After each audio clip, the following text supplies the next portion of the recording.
Hello, ahlan wa sahlan, keef hal, my tribe, marhaban bikum. You are with your show host, Rags. And today, I feel very theatre because sharing with me on the screen, please welcome my darling friend, Liz. Liz, hi. Hi, good to So be here. Liz runs, so she runs this page, Dubai Theatre Director. How does it feel, Liz, about the whole thing that you do? And do you want to tell the people about what you do? Sure, I'm a theatre director and I specialise in immersive experiences. Now, immersive experiences is a little bit different than traditional theatre. So it's not usually inside a theatre building. I use a variety of different spaces. So in Dubai, for example, I did one show on the roof of the Mall of the Emirates, one show in Al Sakal Avenue, where we shut down half of the avenue in and out of the roads and warehouses there. Yes. And also a lot in the QE2, but not in the theatre on the QE2, all over multiple decks of the QE2. I'm so excited. I didn't know you were on QE2. Oh my God. Yeah, we do a lot of work with the QE2 and with Theatre by QE2. So last year, for example, we did Gatsby, which was 88 actors, singers, dancers, musicians over 3 decks of the boat, which was the largest immersive experience in the world anywhere last year. Sure. And then Halloween, we took people below the decks of the boat for a spooky experience on areas that haven't been touched by the public for over 11 years. Wow, wow. Oh man. Okay, I'm just waiting for this to set in. This sounds so exciting. Wow. It was. What a lovely introduction, and I'm already sold. Thank you. Do we tell our viewers quickly, Liz, what is QE2 that you were talking about? A lot of them wouldn't know who are not from Dubai, UAE. So do you want to go ahead and tell them? Sure. The QE2 is the Queen Elizabeth II. It's a former cruise ship. So it was one of the premier cruise ships in the world, but it retired about 11 years ago and came to rest in its final home of Dubai, and has been now turned into a hotel and entertainment complex. Yes, yes. So she's still docked at the Port Rashid. Am I saying that right? That's and correct. She's such a beauty. She's such a beauty. It's an amazing ship. And you know what, in Dubai as well, it's like a little bit of history, because in Dubai, we do modern, we do glitz, we do glam, we do all of the modern so well, but it's also a little bit of history. So it's like going back into the past on the vessel. Awesome. Let's move on. So is it harder to get started or to keep going? What was the particular thing that you had to do to maintain this, going during the whole pandemic? Or during the pandemic, it's been very tricky for the events industry, not just in Dubai, but around the world globally, and it still is. But what we have done is we have changed our live events into live events online.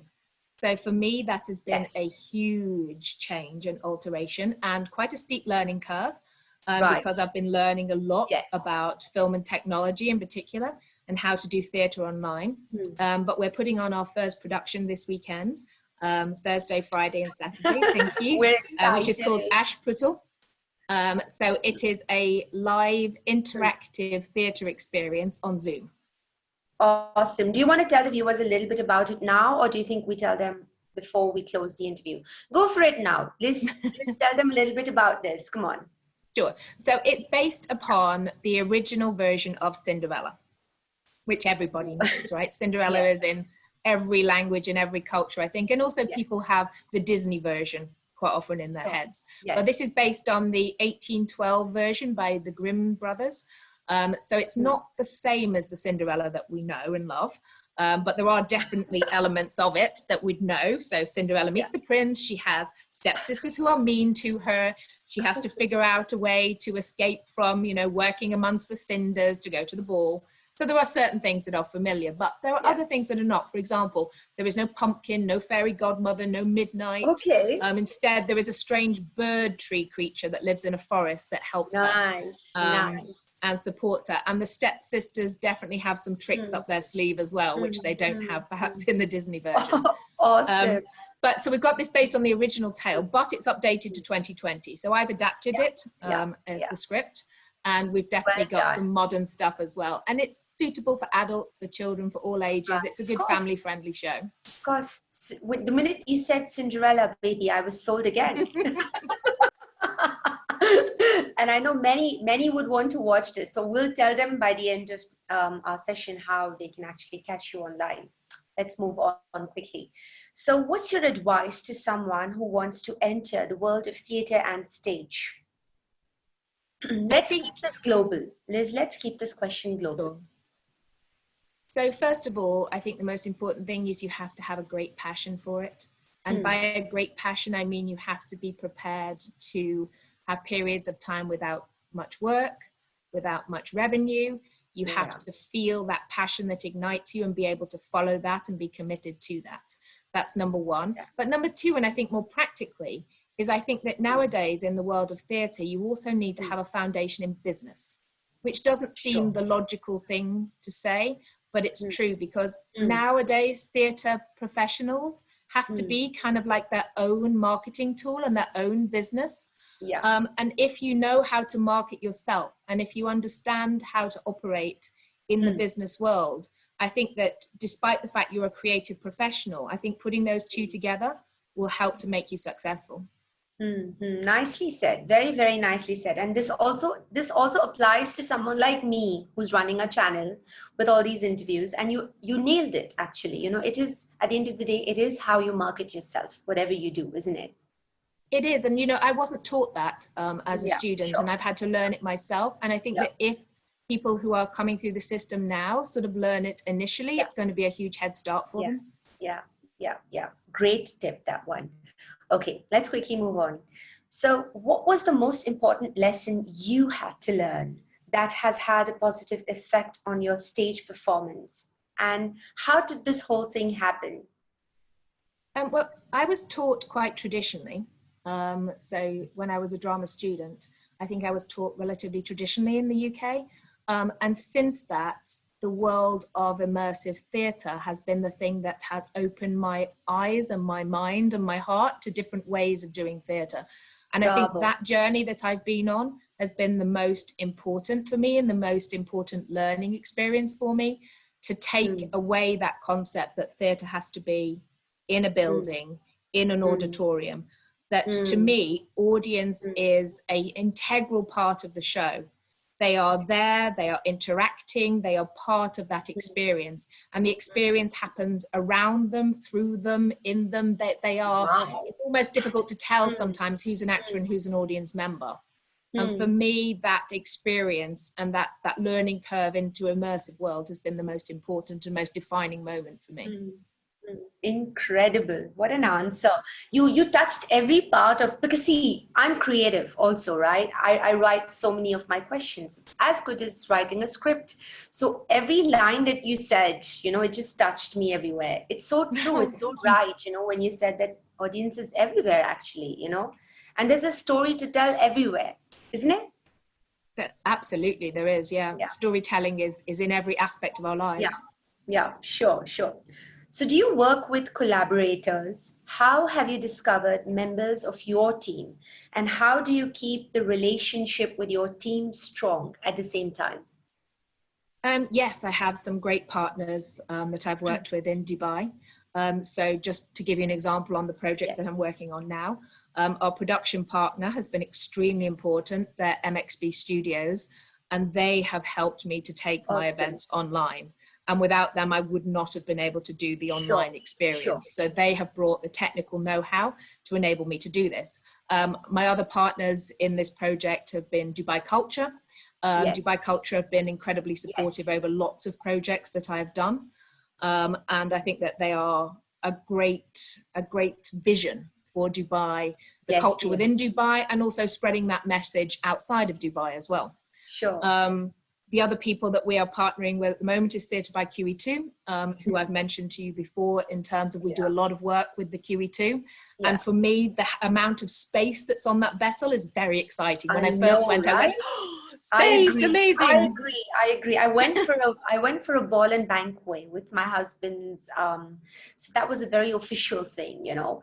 But QE2, the splendor, you know, I just couldn't stop. I was like, and my husband had to actually pull me back and say, listen, you have to be here with the team. And I said, okay, I'm not sure, but so I made sure I get lots of pretty pictures of the whole Barosque style seating and all of that. It's incredible, isn't she? She's beautiful.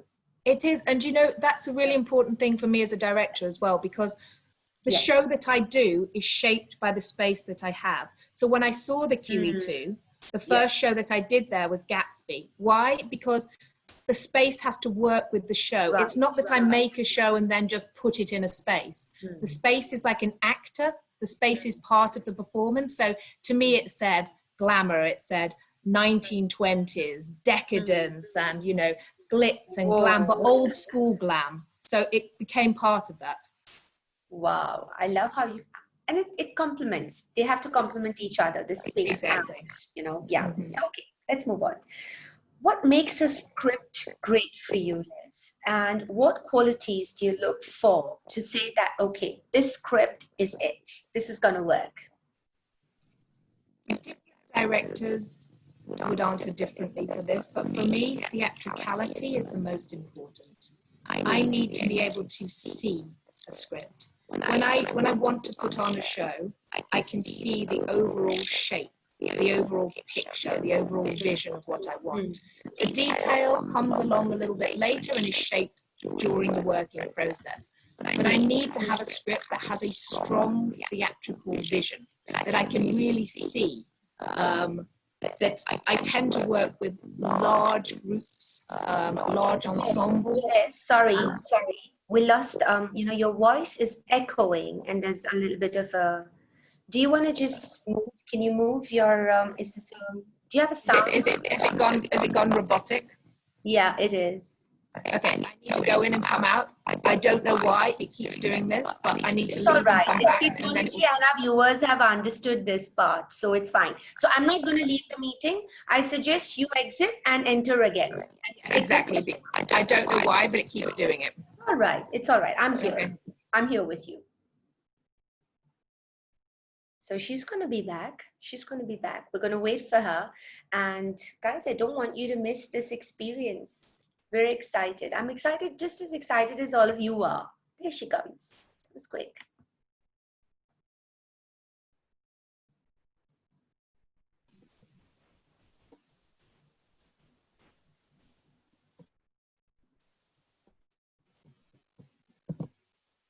Hello, Liz. Okay. Yeah, that should fix it. Much better. Much better. I don't even know why. It's like, no, but when you were not here, I did all the soft selling for you. So I did tell the audiences that you have to watch Liz. Thank you. No, because you're giving us such lovely answers. Do you want to do this from the top? Do you want to do another one, please? So my viewers know what we were talking about. Because we lost your voice. Just can you just ask me the question? Ask me the question again. I will. So what makes a script great for you, and what qualities would you look for in a script to say that this is the script? For me, it has to be theatricality. So the overall look and feel of a show. Can I imagine how it will look? Because for me, theatricality shapes what I do. I tend to work with large ensemble pieces with lots of actors. And it tends to be quite big and showy.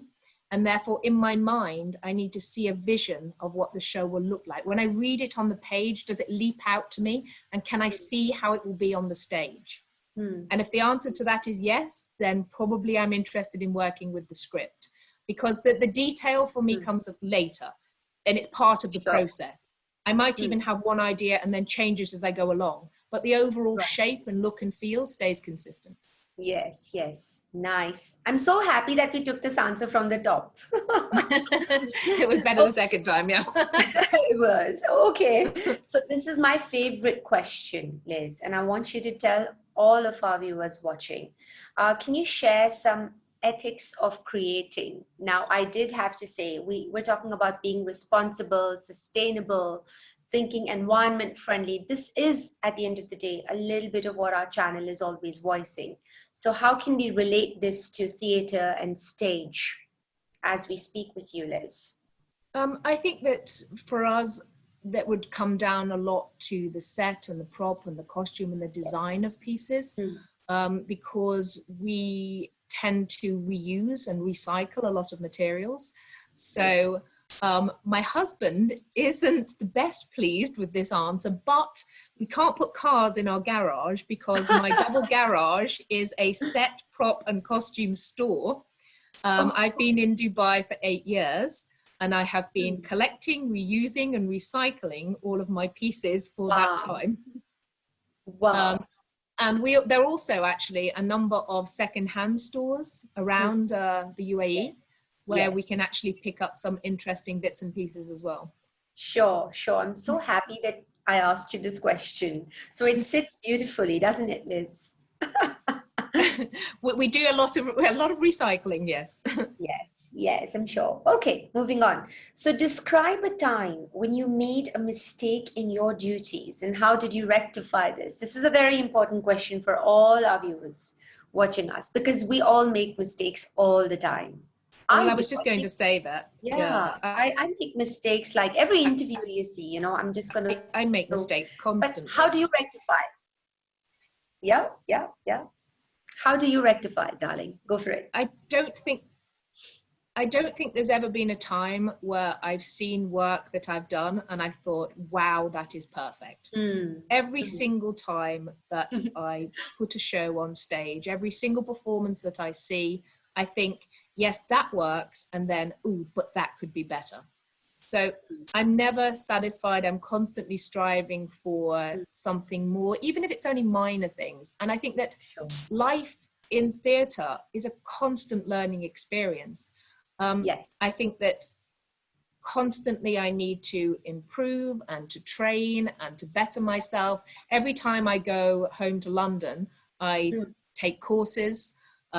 I go and see theatre, I go and experience theatre, I go and take workshops because I need to widen my outlook. I don't know everything. I know very little. I need to constantly improve that. How inspiring. So I'm learning. I think it's constantly learning and improving and developing and changing. And I make tons of mistakes and I hope that I can improve on those too. Yeah, no, we all do. And we all should keep making our mistakes, Liz. This is how I see it, because that's how we grow. That's how we evolve, you know, into something, you know, we just grow with every mistake. So how does an audience communicate with actors? Well, as I said to you, because I'm an immersive director, the answer is directly. In any show that I do, there is no traditional fourth wall. Which means that the audience does not sit on one side and the actors on another. The audience is not passive, the audience is active. So if the audience wants to, there are multiple ways in which they can interact and get involved with the show. That means that in an immersive event, which is live in a particular location, the audience get to choose. So they come into the space and then they can choose to follow a certain actor or a certain plot line. They can choose to go off on their own completely and explore the space. They might have one-to-one moments where they encounter certain characters and have certain different experiences. So I have people that come back to my shows multiple times because each time they make different choices and therefore they see different scenes, characters. Their experience is hugely different. In the world on online experiences, the audience is also going to be able to interact. So at the moment, I think during lockdown, we've had loads of theatre online, but it's been just passive that you can watch. In this, you can interact. So the audience can say certain words, do certain actions, use certain props that are available in their house, like, for example, a shoe or a wooden spoon. And they can affect and change and help characters and shape the piece. Sure. I've already told a few friends about your theatre, by the way, the upcoming one. And I've already said to them that, listen, our children have to do this together. But my friends were so excited to do it themselves with you. So expect a lot of our age group on this. That's good. Thank you. So what is the role of a theatre director, Liz? This is for all the youth watching us who want to venture into theatre, stage production, and any of that sort. What is it that Liz wants to tell everyone watching you, sorry? Pardon me. It does depend upon the country, and it does depend upon how large the industry is as to Sure. what exactly that role involves. Hmm. As a sort of overall general thought, the Yeah. role of a theatre director is to be the creative visionary and in charge of the creative shape of a production. And that could involve working with people, for example, like the stage management, the technical, choreographers, set design, costume design, hair and makeup, all the different aspects that make up a show, and being the sort of overall creative in charge of that process, as well as actually directing and shaping the actors. Right. However, depending again on where you are, in Dubai, the role is a little wider than that, because I tend to get involved in more of the minutiae of the production side here, perhaps than I do elsewhere. Fair enough. So I have more responsibilities in many ways here. Sure, sure. And what's your last message? What's your, parting message to our viewers? What do you want to tell them? That theatre is in everything, that theatre is not just, as I said, sitting down and watching passively, that theatre is something that is for the future as well as for the past, that it's something that is interactive, that it is engaging, that you can have fun with and explore and immerse yourself in. Wow. Wow. Awesome. I have to tell you something. So when you spoke about this, the last bit, your eyes just lit up. And I'm not just saying, so that is passion. So coming back to... I feel very passionately about it. One can tell looking at you, and so beautifully expressed all these answers. Viewers, please do hit her a like. Do hit her some lovely comments. Please talk to her, like she says, and she would love to answer all of us. Isn't it true, Liz? Absolutely. Yeah. And please watch this theater that's coming up. We're going to be sending out lots of stories on this. Liz, thank you very much for coming out here and gracefully telling us all your stories about theater and sharing so much insight on theater and stage and direction and production and so on. Thank you very much for having me on your show. Oh, our pleasure. Don't go anywhere. Please stay with us. I'll just be with you in a minute. Okay, viewers, this was your show host Rags today, talking theater. And I do hope and I do feel very accomplished when all of you really push in some comments for us. So please do that for Liz and for me. We'll see you next time, and stay safe. Wear your gloves, wear your masks, and the social distancing norms. This is your show host Rag saying bye.